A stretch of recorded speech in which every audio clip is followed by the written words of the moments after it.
tired or confused, I can relate.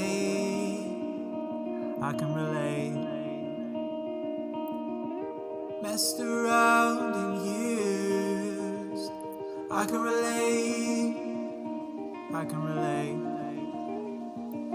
Take my hand, let's make a move, step by step, I'll try to relate to you, if time can heal love, well let me heal it too. 3 a.m. in a student hall residence is an interesting time. Noise and mess and drunkenness just beginning to recede into hangovers and regrets. It is also the witching hour, which means that naturally, I hate the dreadful hollow behind the little wood, its lips in the field rimmed with blood-red heath, the red-ribbed ledges drip with a silent horror of blood, and echo there, whatever asks her, answers death. Metal as fuck.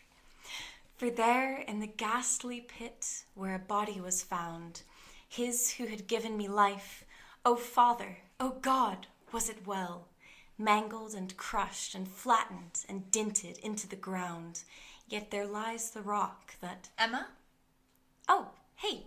What are you doing? Ghost activity is always strongest at 3 a.m. That's just a scientific fact. What are you doing here? Looking after some freshers. Drunk, ill, and homesick is never a good combination. Anyway, I'll leave you to it. Okay, see ya, buddy. Good night. See? I called you buddy. That proves I've moved on. It would have if you hadn't immediately tried to draw attention to it. Give credit where it's due, Elaine. Come on. Okay, Emma, sit down. I know we started to have this conversation a couple weeks ago, but I'm not sure I expressed myself too well. Can we try again? Sure. When I said sit down, I meant on the bench, not the floor, dear. If there's a spirit haunting this place, and there definitely is, it's gonna come through the walls or the floor. Get your head out of your ass, Elaine. Right. Emma, I know you have issues with rejection. Not true. Which is why I tried to be nice to you when we broke up. You were, to be fair. And I don't have any problem with you taking some time to move on. I've moved on completely. But now that I'm a senior student, that makes things a little bit different. I hadn't worked that out from the fact that you talked about it nonstop all summer. No, I mean, I have to help resolve difficulties between students, objectively, no matter my personal ties. Oh, don't worry, I won't bother you with... It's not that. You might not be aware of this, but you got a bit of a reputation last year as a problem student. The chanting, the weird rituals, the freaking out all the time you killed a pigeon in the smoking area. For the last time, it was almost dead when I found it. And blood sacrifices are the only way to keep demons away. Emma, you made people uncomfortable. And if the freshers this year think that we're too close for you to be complained about, then, I mean, it's not exactly a welcoming atmosphere for them, is it? So, does that mean, what, we can't talk? I'm not saying that, but I just need some distance. Does that make sense? Yeah, I think I get what you're saying. Oh, good. I know this is a lot to ask, so thank you for being so mature about it. So, did you ever care about me, or was our whole relationship a lie? Emma! And how much eye contact are we allowed per day? Am I not allowed to be in the same building as you, or just the same room? Hey, maybe I can transfer to a different university, and then you can forget I ever existed. Right. If you're going to be dramatic about this, I'm going to bed. I shouldn't have started this conversation. Yeah, well, you did. Why are you so wound up about this position anyway? It's not the position, Emma. Look around you. 500 students live here. 500 students, most of them away from home for the first time in their lives. And I'm responsible for keeping them safe and happy. If one of them drops out or hurts themselves because Louder isn't the supportive environment they needed, then that's on me. Do you have any idea how much pressure that is? So forgive me for getting wound up just because I, unlike you, have actual responsibilities. I'm going to bed. Good night, buddy. A ship with shields before the sun, 6 maidens round the mast, a red gold crown on everyone, a green dress on... It's me, your boy! What? Damn, maybe if I'd come in on a unicycle. I'm sorry, what? No, me. How the fuck did you get in here? You left the door unlocked, so I thought it was an invitation for me to come in and see you. On the floor. Surrounded by rocks. They're crystals. I'm performing a guiding rite. I knew you were a witch. The black clothes, the freaky decor. I interrupted your spell. Wait, am I cursed now? I'm too good looking to die. It's not a spell. It's to help guide lost spirits home. It's supposed to bring the chanter good fortune. And I'm not a witch. Please, oh powerful one, I'll do anything to reverse this. I'll brush your broomstick, I'll polish your tarot cards. Hey, what's the deal with the word tarot? Do you pronounce the T, or do you... Is it French? You know, Michael, I've never met anyone who makes less sense than you. Thank you. Get it from my dad. Right. Well, if you were just here to remind me of your role as living meme, I really should get back to work. Actually, Emma, I'm sorry. For the other night, I was being a dick. Apology accepted. Wait, just like that? You're a self-proclaimed living meme. You spend all your time trying to make other people laugh. Only a good person would spend time doing that. Besides, I'm already living with a walking bad omen, so I know about dodgy auras. Ouch. Caitlin isn't too bad. You don't share a room with her. Her energy? We all have demons. Hey, it's pretty cool that you can feel these things. Like energies, like you did last night. Before I, Yeah, it's so cool. It's taken me years. You need to learn by building small connections with spirits. So, you can communicate with them? Talk and stuff? Not so much talk. It's more one-sided. But you do speak to them. I've heard you on your way out at night. I guess. So, if I wanted to speak to someone, on the other side, Your brother. Yeah. Would it be possible? We could try. We already know that he's close to you, but I need to bridge a path with him. Tell me about him. He was... Oh, I can't, I'm not ready. You need to tell me, Mike. I know what I'm doing. Did your brother die? Right, sorry, that wasn't needed. Sorry. Let's start with something easy. What was his name? Bucky Barnes, also known as the Winter Soldier. Thanos killed him during the snap. Not funny, Michael. At least try. What was your relationship like? We were close. Until... But listen, I'm not so sure. Relax, Michael. What about a memory you have of the two of you? Emma, I'm sorry, but... Maybe just something you loved about him? Give me something to work off of, Michael. How did he die? You know what? I don't want to do this. What? I don't want to do this. I'm sorry. I didn't mean... I don't know what it's like to lose someone close. But I do know what it's like to ruin things for the people you love. Right, well, sure. Everyone says they get me, but, no one... Do you know Alex Locke? Which Avenger's that? She's the most beautiful, brilliant person at this university. Also my sister. Good for you. Well, my half-sister. Is this going anywhere? If you're not going to open up to me, I'll open up to you. Just to show you I'm not asking you to do anything I wouldn't do myself. You don't have to. You don't have to. So Alex and I share a father. He is an airline pilot, which is pretty cool. But he cheated on Alex's mother a lot when he was overseas, which was less cool. He got my mom pregnant with me in an airport bar somewhere, and she didn't abort me for some dumbass reason. Wow. Nah, she should have. I think I'd have preferred just being a fetus. She was only 19. She lost her job as an air hostess because of it, and yeah, well, I didn't have the best childhood. My mom was from this small town in the middle of nowhere, and they didn't take too kindly to single mothers. Or me talking to spirits, for that matter. When I was 12, a bunch of kids from my high school found a voodoo doll I'd made of this girl who'd been bullying me, and they tied me to a tree and left me there. Nobody found me for 8 hours, and when I told them who did it, nobody believed me, because they thought I'd done it to myself, to talk to ghosts. Not that that stopped the kids who'd done the tying up from kicking the shit out of me for telling on them, but... Sorry, where does Alex come in? Oh, right. Well, when I was born, my mother sued my father for child support, and for whatever reason, they decided that I'd spend the school year with my mother, but live with Alex and our dad and his family in Aberdeen during the summer. Their house was like a fairy castle. And your sister's family were okay with this? Oh, no, they hated me. Well, Alex's mother did, and her 3 older sisters. My dad was more ashamed of me, but Alex was always nice to me. Really, really nice. Like, we'd go up to her room or go for walks and just talk for hours and hours and hours, and no matter how shitty I was feeling, she could always cheer me up.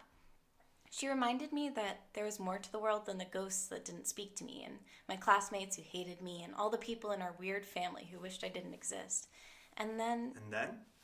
Then, one summer when I was 14 and she was 17, I broke a plate at dinner and her mother screamed at me. Like, properly screamed at me. And then her dad, our dad, started screaming back, and before I could work out what was happening, they were taking 14 years of anger out on one another. I'm still not sure why it had to happen then and there. I think there was an evil spirit in that house. They grow there if environments where nobody loves each other last long enough. Anyway, I went up to Alex's room and hid, and she came up and told me everything was all right, and it wasn't my fault, and that she loved me. And I hugged her and cried until we both fell asleep, and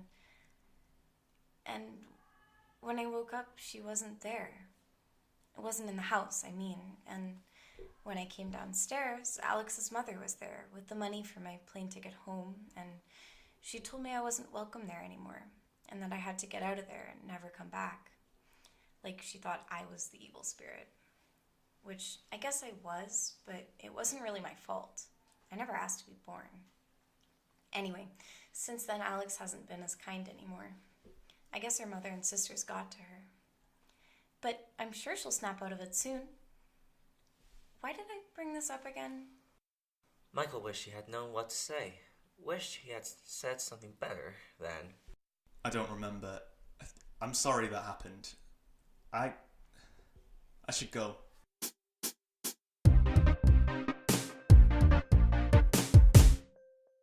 It might have appealed to Emma's sense of superstitious symmetry to have known of the conversation happening across town. How'd the job interview go? Fine, good. It was good. I have like 3 interviews at the end of the week. Pretty psyched. On the weekend. What? It's Friday. I didn't realise companies did job interviews on weekends. Oh, some of them do. You know, kind of more edgy ones. Ugh, what are we doing? 90 whole seconds of small talk on audition day. Right, talk me through the plan one more time so I can be sure you understand it. Alex, let it go. It's not super important. You think auditions are not important. I take it you know what an audition is, right? Okay, here's something I realised when I was on the front line of thespianism and you were sitting in an office in the union. Auditions are only important if you don't know who's going to be good for what role. But we, or at least I, already know who all the good actors are. So even if auditions don't go well, we can just wing it. Interesting. Valid point. Thank you. Can I offer one note, though? Sure. If you fuck this up, I will cut your stomach open, just a little bit, and then pull out about an inch's worth of your intestines. Then I will nail said inch to a tree somewhere and poke you with a stick to make you walk in circles around said tree until you disembowel yourself. Jason talked Alex through the plan one more time so she could be sure he understood it. Anything else? Are we sure we want Hamlet's audition to be a soliloquy rather than a scene with other characters? I don't think it's that important. We just need them to show off instability and irrationality and a level of charisma. And the soliloquies do that fine. Right, but Hamlet isn't actually mad. He, or she rather, is just pretending. That's the whole plot. One, I didn't say mad, I said irrational. And she's definitely irrational. If she wasn't, she'd have just accepted there was no net benefit to avenging her mother and have moved on with her life. That's what I would have done. Really? Yeah. Hamlet getting himself killed didn't make a blind bit of difference to anyone. Least of all the ghost of his father, her mother, whatever. So, why do it? Love, obviously. Because when someone hurts someone you love, you go after them. Do you know what love is, Jason? Love is, Love, speaking from a purely literary point of view, you understand, is a choice. You choose to see the good in someone and ignore the bad. You choose to live with the inconvenience that having them in your life brings you. And when you decide that you can't do that anymore, you choose to move on. No more complex than that. From a literary point of view. I'd hate to be your ex. I don't have any. No time for it. What about that Emma Adams girl? What? You're wondering how I worked it out? She always tags you and stuff on Facebook and references things that happened to you. But you never respond. Meaning she's more invested in your relationship than you are. Hence the solve. Right. Firstly, I already told you I don't have any exes. Second, I'm not gay. Third, Emma is my half-sister. So even if I were gay, we'd never date. Fourth, Emma is an immature, talentless child. So even if I were gay and not related to her, we'd never date. And fifth, why do you know she's tagged me in memes? I'm just a details person. And a people person. This is what I do. Actually, Jason knew this because he would have tattooed Alex's Facebook activity on the back of his skull if that had been possible. But let's not go into that. Right. Whatever. So why do you hate her? Why do you care? It's a chink in your psychological armour, a weakness that, if left unattended... My dad cheated on my mum with her mum. She visited us every summer. I was nice to her because I felt sorry for her. One summer she pissed off my mum and my parents had an argument. Me and Emma and my other sisters were upstairs when it happened. Then we heard something smash and my dad screaming that he wouldn't be coming back. Then we heard my mum calling us, crying. My sisters went down to check on her, but I couldn't because Emma was also crying, saying the whole thing was her fault. Which it was, obviously. But I stayed up all night comforting her. Next morning, my sisters told me that they'd decided to divorce and they'd had to stop my mum from hurting herself. And nobody said anything, but I know they've never forgiven me for not being there. My mum too. So, Emma's not my favourite person. Oh. Shit. Can't have been easy confessing that. And don't worry, your secrets... It was easy telling you, and it wasn't a confession or a secret. This means literally nothing to me. You're really fucking weird. Yeah, anyway. Auditions. Auditions. 5 hours of auditions. In a unit society room with a window that wouldn't open. Within those 5 hours, Alex had made 22 pages of notes of feedback, criticisms, and suggestions for the would-be performers. Jason had done considerably less than that, and was beginning to resent the fact he had to do anything in the first place. Would disregard their currents turn awry, and lose the name of action. Soft you now, the fair Ophelia, nymph in thy orisons be all my sins remembered. Great, thanks. Very good read. But for future reference, feel free to not make awkward eye contact with us when you're trying to act. Oh. Sorry. Thanks. Thanks for what I did. Anyway, thank you for auditioning. You don't happen to have an audition slip, do you? Not on me, but Unprofessional. I have a copy in my backpack, which I left outside. Can I go and get it? Sure, thanks. Well, that's an efficient way of doing things.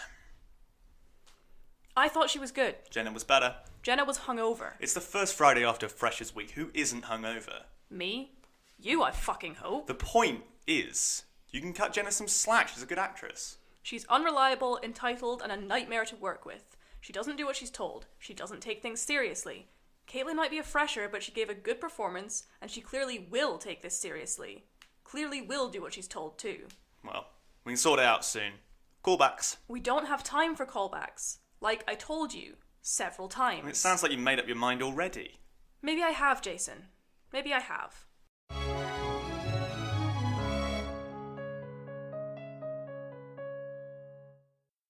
International relations, as most St. Andrews students have been loudly informed at one time or another, is the university's flagship course. Caitlin has so far managed to keep that from getting to her, but it was difficult to be in a room with what felt like 20 future presidents, 50 academic high flyers, and probably 3 times that number of people who could buy whales with their pocket change without feeling a little pressured. She was very, very close to freaking out as she left the lecture. What the hell are these notes? Jordanian Israelis? Cyber warfare? Maybe Emma was right and I shouldn't have skipped these. God, why did she have to be right? Shit, where's my pen? Ugh, must have dropped it. Do I have time to look for it before my next lecture? Shit, no. Excuse me. Hi. Hello. Do you by any chance have a pen I could borrow? Sleep in. Try a week. There. Keep it. My parents went a little OTT when I got into uni. Thanks. So, do you get what he was talking about? Mostly realist theory, but I did half the course last year. So you dropped out? Or did you fail the course? No, I didn't fail. I had difficulties. I had to take a break. Shit. Sorry to hear that. What happened? You don't want to hear it. It's boring. Oh, hun, you can tell me. I'm a very good listener. Acclimating to my new environment superseded my personal limits. Hey, don't you live in Lauder Hall? Yes, I do. Wait, you're the girl who set fire to the oven on move-in day. What a way to make an entrance. Yeah. You live in room 82 with Emma, right? She's unique. You mean Dr. Freakenstein? She's such a weirdo. Yeah. You know, she does freak me out. I found her surrounding herself with salt in the common room last week. Oh my god, finally someone who doesn't buy into her little lost sheep act. She's done absolutely nothing but kill my vibe since I got here. Last year she screamed at me. Literally screamed at me. for leaving my shoes on the table. Apparently it's bad luck. This was right in the middle of when I was having my issues last year, of course. Wow. She's more fucked than I thought. I am so glad her sister has her head screwed on the right way. You know Alex? Yeah, she's great, isn't she? She's directing the all-female production of Hamlet I've auditioned for. She's so cool. She just seems like she's got this whole university thing locked down. Caitlin was smiling broadly. The high from her audition still hadn't worn off, and meeting someone from Lauder who she thought she could be friends with was icing on a cake. Lucy normally would have hesitated before running on that particular parade, but she felt she owed honesty to the first person she met in halls. I used to think the same thing. You know her? Knew her. And you're right, she's very different from Emma. Emma only thinks she can use dead people as her playthings. What does that mean? Never mind. What kind of music do you like? Email from Alice Locke to Caitlin Pilmour. Dear Caitlin, thank you so much for coming to auditions. We were so impressed with the amount of talent we saw, and we would like to offer you the role of Hamlet. We would love to work with you on this show. Should you like to accept this role, please be aware that we will be asking for a big time commitment of 2 to 3 rehearsals a week. Should you have any concerns about that, please get in touch and raise them early in the rehearsal process. Thanks again, the Hamlet production team. Oh my god! It took Caitlin about 3 breathless minutes to register what had happened, send a delighted email in response, and to add and message Alice Locke on Facebook. OMG, yay! Thank you so much. No problem. We will give you more information about rehearsals soon. Feel free to get in contact if you want more feedback. Well, there was something I was hoping to ask you about. Shoot. Who was the dude who was at the table with you today? Jason. He's a producer. I don't think he likes me much. I'm not going to comment on that. Did he want me in the part? I'm not going to comment on that. Oh. Caitlin guessed what that meant, and it was almost enough to spoil her mood. If he was hypothetically hostile to me getting the role and you were hypothetically able to comment on it, how hypothetically likely would it be that he makes life difficult for me? That's up to you. What? Right. Can I give you some advice that you won't like but will definitely help you? Sure. Toughen up. People won't take you seriously if they think you're scared of them. And the only way of showing people you're not scared of them is to make them scared of you. Huh. I mean it. Jason resents me more than he'll ever resent you, but he never gives me any trouble. Because he's scared of me. Whereas you gave him a target by being the only person in the room, in the building maybe, who looked weaker than him. Huh. See you at rehearsals.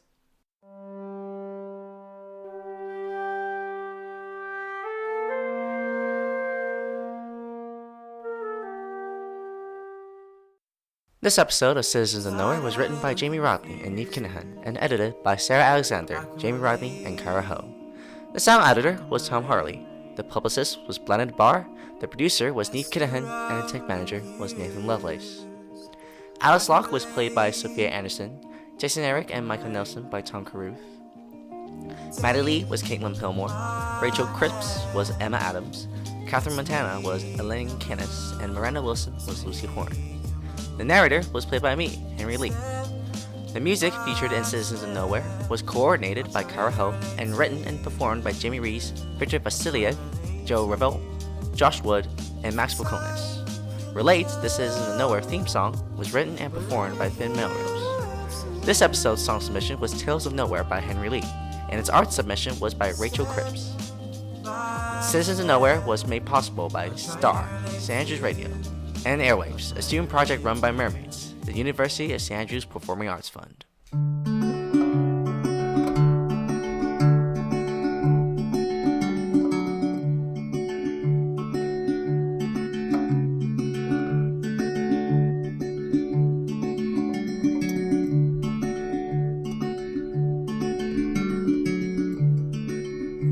Do I feel like I'm not in my place? That every day I wear the same old face, and the things that I ever do is nothing old or nothing new, yet I still keep up the pace.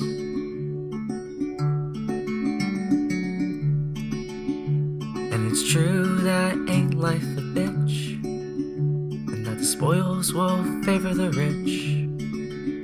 But when the radio plays our favorite song, we grab a friend to sing along, even though we're off pitch.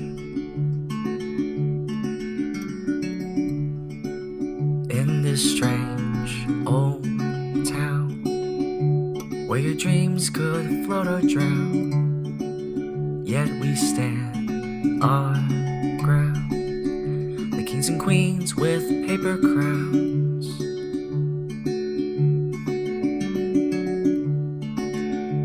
Are we actors on set, pretending that we really care? The backdrop keeps changing, but why still I see the script here?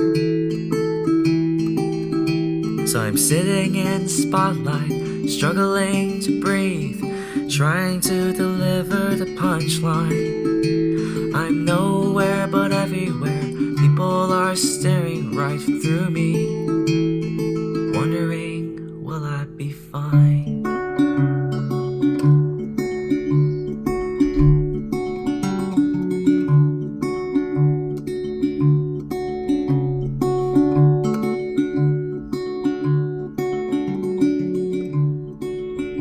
Another round for the Midnight Brigade. We lead the charge, but we're all astray. And the bars are only worth a cup of alcohol and hookups. Still we dance the night away.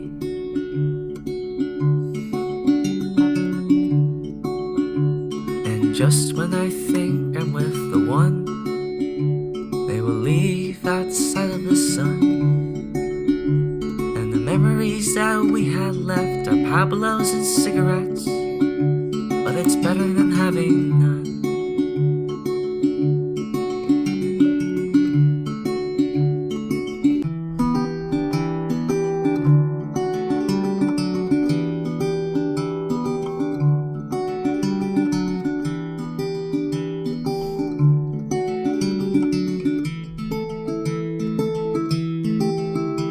I'm sick of this town, but I can't find the courage to leave.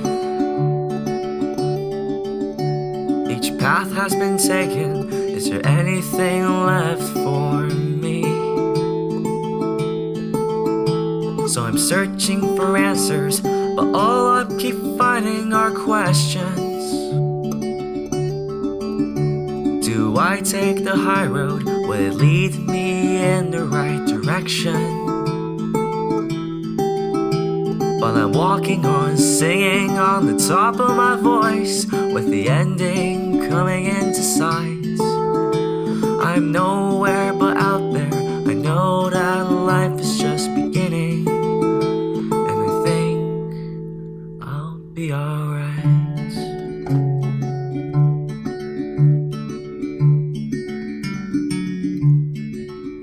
So I walk along the path by the pier, with plywood and a couple of beers. And the bonfires on the beach flicker as I'm just in reach, as the skies begin to clear.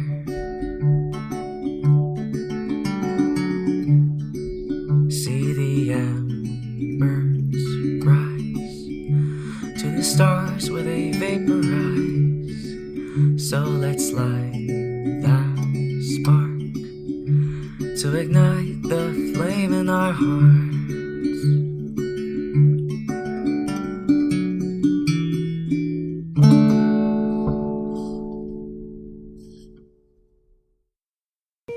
Tired and a little confused. I can relate, I can relate. Messed around and used. I can relate, I can relate. Take my hand, let's make a move, let's make a move. Step by step, I'll try to relate to you, I'll try to relate to you. If time can heal love, well let me heal it too. Step by step, I'll try to relate to you, I'll try to relate to you. Enter? I can't. The door's locked. I know, it's just a... Meme, right? Can you let me in? Sure. 2 seconds. Hi, Emma. Hi, Michael. How's it going? What's going on? You don't normally knock at my door. I'm just checking on you. After, you know. Yeah, I'm fine. Never better. Are you sure? Look, Emma, I know you're trying to help, but I'm fine. Just forget I mentioned anything. Okay, well, I'm not gonna force anything, but... A long, long silence. Emma, failing to think of a way to break it, decided to let Gerard Hopkins do it for her. I have desired to go where springs not fail, to fields where flies no sharp and sided hail, and a few lilies blow. And I have asked to be where no storms come, where the green swell is in the haven's dumb, and out of the swing of the sea. What? I don't know. It makes me feel better when I read it. Peaceful. Do you know any poetry that isn't painfully depressing? Yeah, I would say so.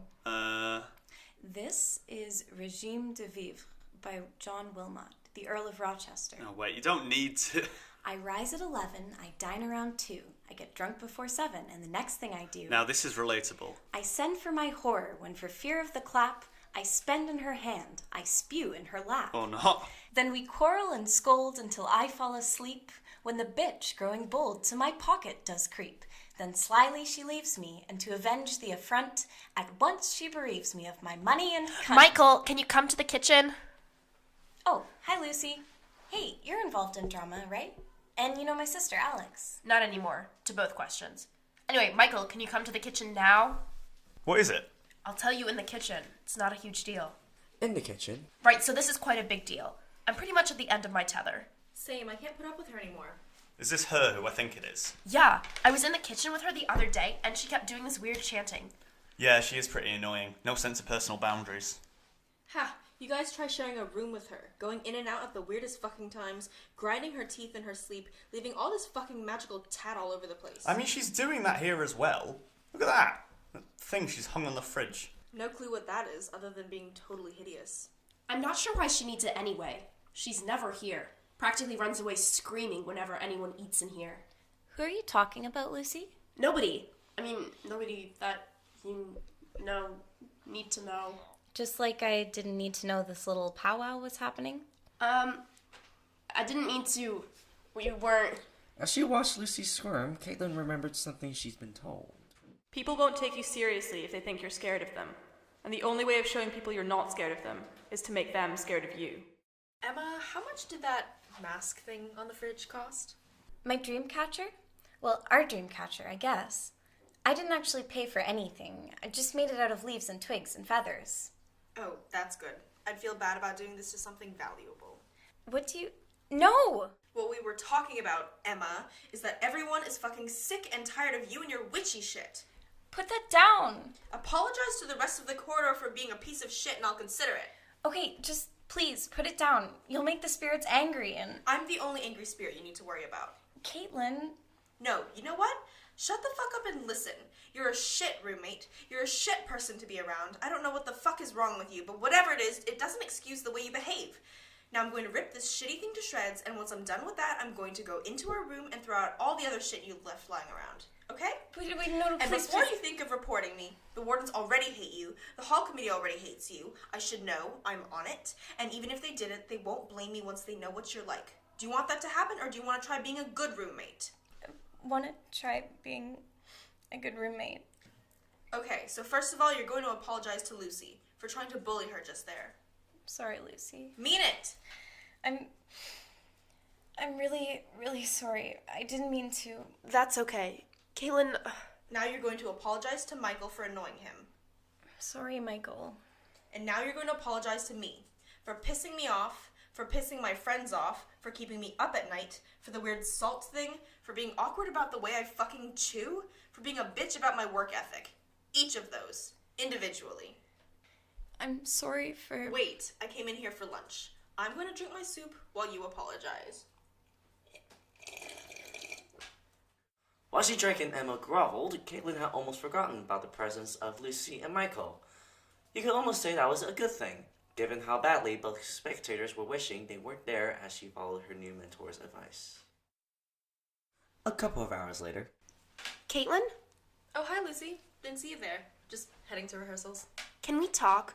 If you're headed that way, sure. What's going on? So, the corridor group chat seems to have appreciated what you did with Emma. I feel like there's a butt coming. I mean, do you not think that... so I know Emma's annoying and... Is this going anywhere?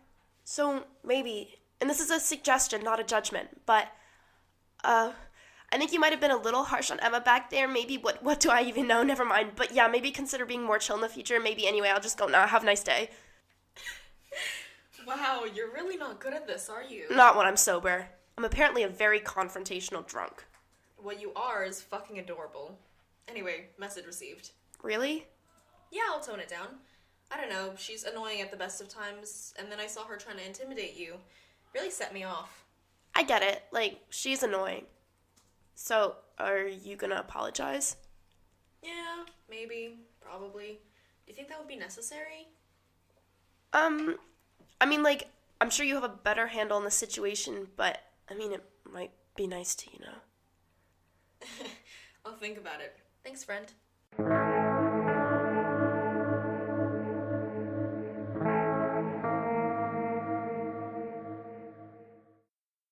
What? Oh, hi Emma. What the fuck was that? What the fuck was what? I'm pretty sure I didn't hallucinate it. Look, I think Caitlin's just a bit stressed out. A bit stressed out? You think that was an appropriate way of dealing with the situation? No, of course not. It was really bitchy. That's even worse. What? You knew it was wrong and you didn't say anything? What kind of a friend does that? Look, I'm sorry. Right. Okay, you know what? I said I thought she was being bitchy, not that she was wrong.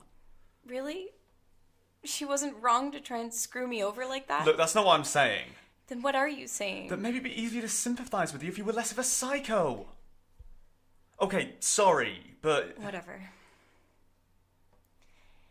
If by chance when I wake, hot-headed and drunk, what a coil do I make for the loss of my punk? I storm and I roar, and I fall in a rage, and missing my whore, I bugger my page. Then cropsick all morning, I rail at my men, and in bed I lie yawning till 11 again.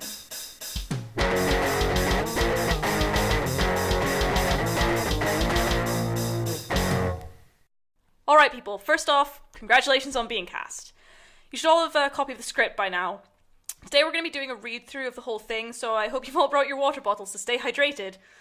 Jason and I are going to be taking notes as we go through the script, so don't get nervous if you see us writing things down. It's probably not about you, and if it is, it's just notes that'll make your performance even better. So really, you should be grateful.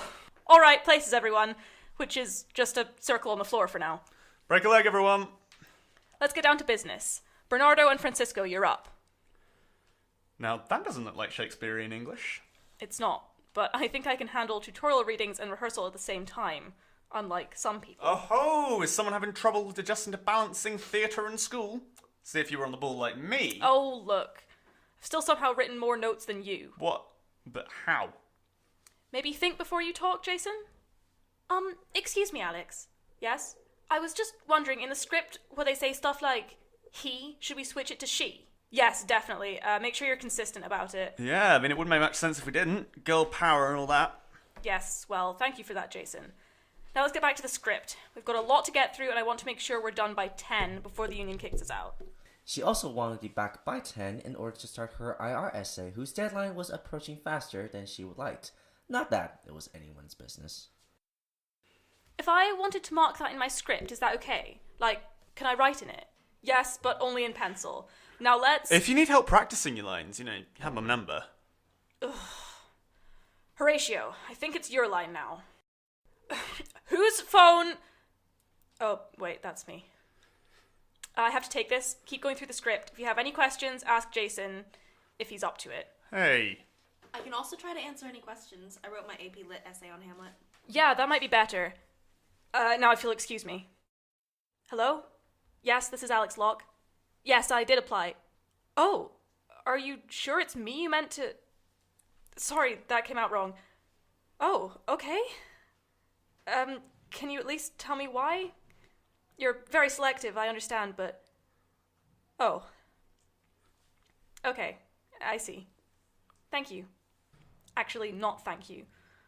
Would I have to thank them for rejecting me? It's the last thing I need right now. As the night went on, Alex would realize that they were, in fact, other things that ranked higher on the list of things she didn't need than getting rejected from a grad job. So, if we're changing the pronouns, should we change the characters' names to be more feminine? No, I think that might be confusing, especially since people already know the show. Well, actually... Caitlin's right, we're not changing the names. Now, if we're done with questions, can we... Actually, I had a question about the schedule. You said it'd be on the Google Calendars, and I haven't gotten a link yet. Ugh. Yes, Jason. Why hasn't she got a link to the calendar I asked you to send out a week ago? Yeah, it's because I haven't set it up yet. Can we have a little private chat? Jason wished he could have thought of ways to say no before Alex grabbed his arm and pulled him out of the rehearsal room. What the hell are you doing? What do you... Because you clearly aren't doing anything for this production. I am! I have! Name one thing! Name one thing I've asked you to do that you've actually done! Jason also wished his mind could have chosen any other moment to go blank. But this was not going to be his night. Well, That's what I thought! I've been carrying the weight of this production myself. That's not fair! I mean, I've had coursework, loads of it, and I'm applying to all these grad jobs as well. Oh, like you're the only one! Suck it up, Jason. We've all got shit we're dealing with. Well, then what makes my shit less important than yours? You know what? This is the last thing I need right now. When Alex re-entered the rehearsal room, she saw something that was far from the last thing she needed. Oh, you're back. I hope you don't mind if we read ahead a little bit. I know you wanted to get moving, and it was just a soliloquy anyway. Oh, yeah, that's great. Thanks for being so on top of things. Of course. That's what a good Prince of Denmark should do, right?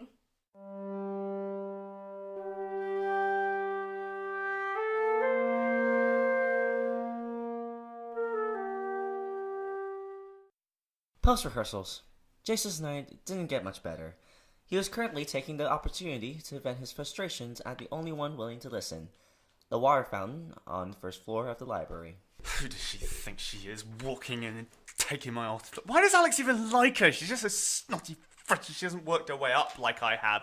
And it's not like I can say anything. Can't let them know that a fresher is getting to you. Excuse me, can I have a turn to fill up my water bottle, seeing as yours is kind of overflowing? What? Oh, yeah, sure. Wait, Lucy, is that you? Oh, hi, Jason. I haven't seen you in ages. What have you been up to? It's kind of a long story. So you're still doing theatre, or...? No, I'm trying to start the semester off easy, you know? Keep it chill.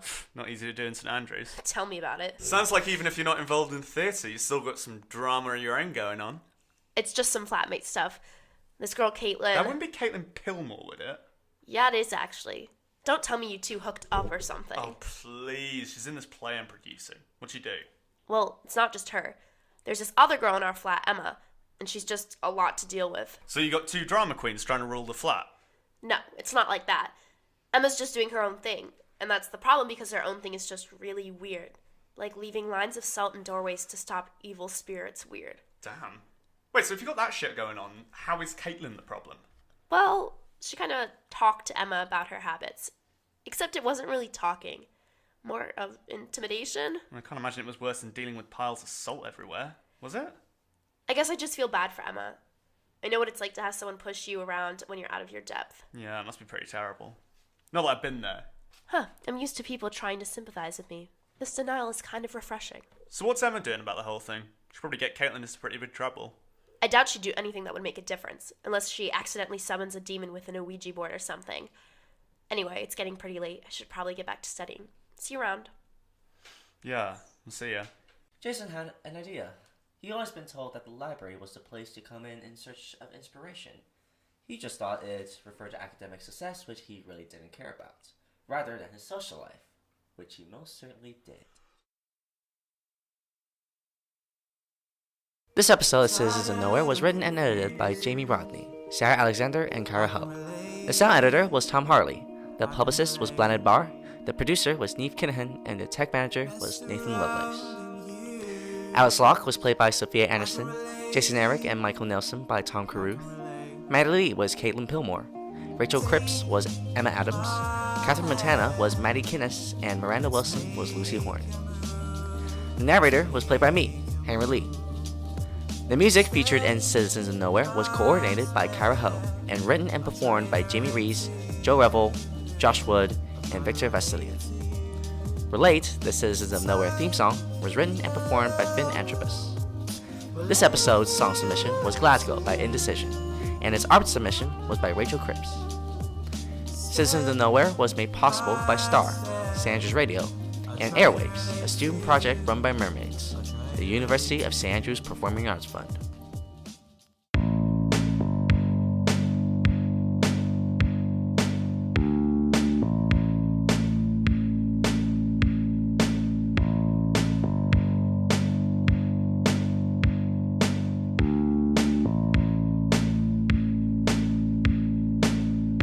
I'm walking alone,